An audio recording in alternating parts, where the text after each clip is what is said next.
Girl, don't go for that. It's not... Go to jail.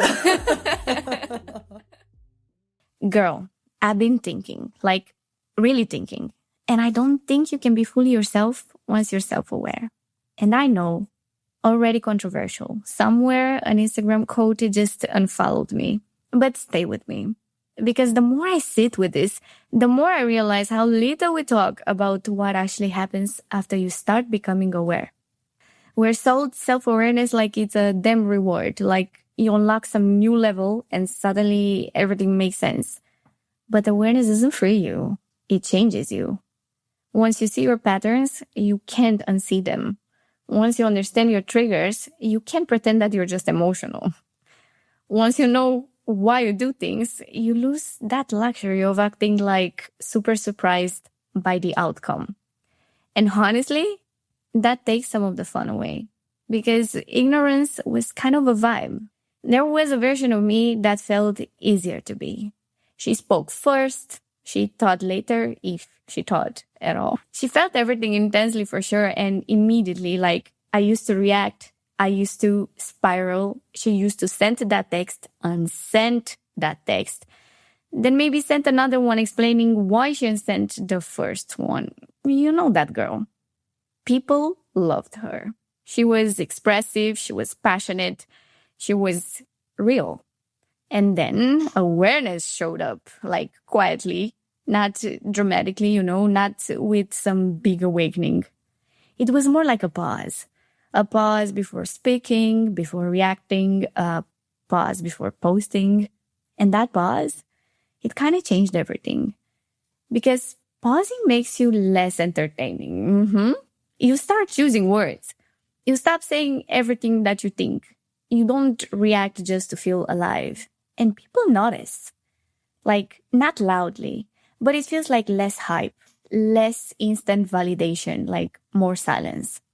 And I remember genuinely thinking like, wait, am I becoming boring? Which is actually such a humbling thought, by the way, because imagine growing emotionally and your brain goes, yeah, but what if people like you less? I feel like self-awareness humbles you in the pettiest ways, I swear. Because now, when you're about to do something chaotic, there's this little voice like, okay, but you know exactly why you're doing this. And suddenly, you can't romanticize your nonsense anymore. You don't get to call it intuition when it's clearly a pattern. Boring, huh? You don't get to call it chemistry when it's unresolved attachment. Like, you don't actually get to call it authenticity anymore when it's just unfiltered emotion. Awareness kind of ruins that fantasy. And sometimes, I don't know about you, but I miss the fantasy. And this is where it gets funny and annoying at the same time. Because becoming self-aware does not make you wise. It just makes you painfully aware of how ridiculous you still are. Like, I still want things I know are bad for me. I just want them with awareness now. Which is honestly actually worse. Before it was like, oh my God, I like him. Now it's like, oh my God, I like him. And I know exactly which fucking childhood wound this is coming from. Do you know how unromantic that is? Like, it's so damn unromantic. There is nothing sexy about being like, yeah, this attraction is familiar, not healthy, and deeply rooted in my nervous system. And yet, here I am, still interested. How unsexy that is. Because awareness doesn't kill desire. It just sits there like, just so you know, this is a terrible idea. And you're like, I know, but also kind of hear me out. That's the real gag. I swear. And don't even get me started on how self-awareness ruins dating. Because before, you could just ghost, spiral, obsess, romanticize. But now, you're like, okay, I'm not actually anxious. I'm activated. Like, girl, shut up. I miss when I could just be dramatic in peace. I swear. Now, no. Now I'm self-soothing, regulating, journaling, but still checking my phone every 3 minutes like a damn clown. Self-awareness turns you into someone who knows they shouldn't text, explains to themselves why they shouldn't text, someone that doesn't text, and then spends 45 minutes being proud of themselves for not texting. And the worst part, you can see other people's patterns now. You'll be in a conversation like, oh, this is projection. Oh, this is avoidance. Oh, this is emotional unavailability. Whatever. Pretending to be confidence. And you have to just sit there. You can't unsee it. You can't unknow it. You just sip your drink like, this is interesting. And you know what? Self-awareness also makes you extremely boring in group chats. Like, have you noticed that? You don't steer drama anymore. You don't overreact. You don't jump in emotionally. You were just there like, that's interesting behavior. And your friends are like, hello, say something. And you're thinking, if I say what I'm actually thinking, this will ruin the vibe. So you reply like, ha ha ha ha. Yeah, growth. And listen, sometimes I miss my old self. Like, I miss that bitch. Sometimes I miss being a bad bitch. She's lovely, don't get me wrong. She's a bitch, but I loved her. She's still there. But upgraded, I would say. Or more damaged? I don't know. I'm kind of confused. I'm just thinking out loud. But I miss when I didn't analyze everything. When I could like someone without writing a mental dissertation. Like, for real. When I could feel sad without wondering if it was grief or dysregulation. Ignorance was a bliss. Ignorance was so much more simpler. It was messier, but it was lighter. Now, everything comes with context. And here's the part nobody really warns you about. You start realizing that some people liked you better when you didn't have boundaries, when you overgave, when you maybe explained yourself, when you reacted emotionally instead of responding intentionally. And when that version of you disappears, the connection does too. And that hurts though, I have to say. Not because you miss them, but because you miss how easy it felt to be wanted, huh? That's the quiet grief of growth. Not dramatic loneliness, not heartbreak. But to be honest, I've been for a while like dramatically lonely. But let's exclude that right now. I'm talking about just that absence of chaos, you know? Just fewer stories, just you and your thoughts and your emotional regulation. Less drama, more peace, fewer adrenaline rushes, like just me being normal. Who sold this so aggressively? Who? I want to know. I really want to know. But then, and this matters, there are moments when it clicks, where, I don't know, you realize you're no longer confused. You're no longer spiraling. You're no longer abandoning yourself to feel chosen. And you understand the trade. Like, you gave up intensity, but you gained clarity. You gave up chaos, but you gained that self-respect. And okay, I'm okay with this trade because my self-respect was so low. I don't even want to talk about it. The thing is, no one claps for that.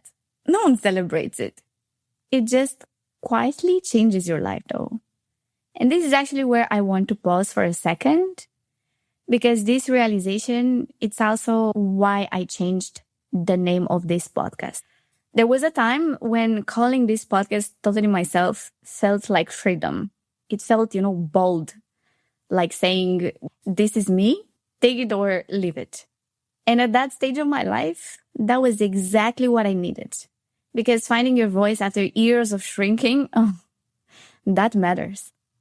But, lately, that phase stopped fitting, because this phase of my life isn't about saying everything anymore. It's kind of about thinking, overthinking. I'm hilarious. Pausing, observing, letting thoughts finish before acting on them. And I realized something that hit me kind of hard. A lot of us aren't stuck because we don't express ourselves. We're stuck because we don't sit with ourselves long enough to hear what we already know. I kind of got goosebumps saying this out loud. So I changed the name to Girl, I've Been Thinking, because that's what this phase actually looks like. It looks like lying in my bed at night, staring at the damn ceiling and, I don't know, realizing, oh, it's that pattern again. It looks like laughing at yourself for wanting something that you already know isn't good for you. It looks like knowing better and still being human, because that's very normal. And I do not want to promote perfectionism because there's no such thing. And you can never be fully yourself.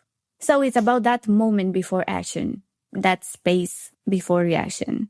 That's where growth actually happens. This podcast isn't really about being totally yourself. It's about what happens after that. After you've said the things, after you, healed enough to see clearly, after you realize that clarity has a huge cost. Awareness doesn't make you happier. And I hate when people are like, you're going to be so happy when you're going to be aware. No, it doesn't make you happier. It makes you clearer. Clearer about why certain relationships maybe stopped working. Clear about why some people drifted away. Or clear about why certain dynamics felt super addictive. And clarity can feel lonely. Like, it does feel lonely. And it's not necessarily fun. If you're listening to this and feeling that mix of yes, but also like, ooh, in your chest, you're probably here too. In that in-between space where you can go back to who you were, but you're not fully comfortable with who you're becoming yet. Where you miss the ease of ignorance, but wouldn't trade this new awareness for it. Where you're emotionally intelligent, but still very human. So that's why I wanted this podcast to be where we talk about that. About self-awareness and its cost. About womanhood, but without romanticizing it. About healing without turning it into a damn personality. Because honestly, that's overused already. And I find it like a huge ick. Like when people turn healing into a new personality, like, no, stop doing that. It's cringe. So we'll talk about relationships, attachment, power dynamics, about wanting depth, but also wanting ease because this is what we want. And yes, girl, we will gossip. Not the mean kind, that observational kind. That we listen and we don't judge. But we kind of do. But, nobody has to know about it. Like if you don't say it, it doesn't exist. The why do we all do this kind of gossip? The kind that starts funny and ends a little too accurate. So I also want to say that if you have any like crazy story or gossip or a topic that you want us to talk about, please send it to me. You can find my Instagram and just send it to me because I'm ready to be entertained because this new era of being aware, it's very boring. So we need to add some spice into it. So yeah, we will gossip about things that start funny but end up feeling a little too accurate. Because I want this to be a space for the thoughts that you don't say out loud. The ones that start with, I know better, but I've grown, but I miss who I was, even though I don't want to go back. Those thoughts. And also, another thing that I was thinking, the weirdest part about this whole phase is that you don't even look like you're struggling anymore.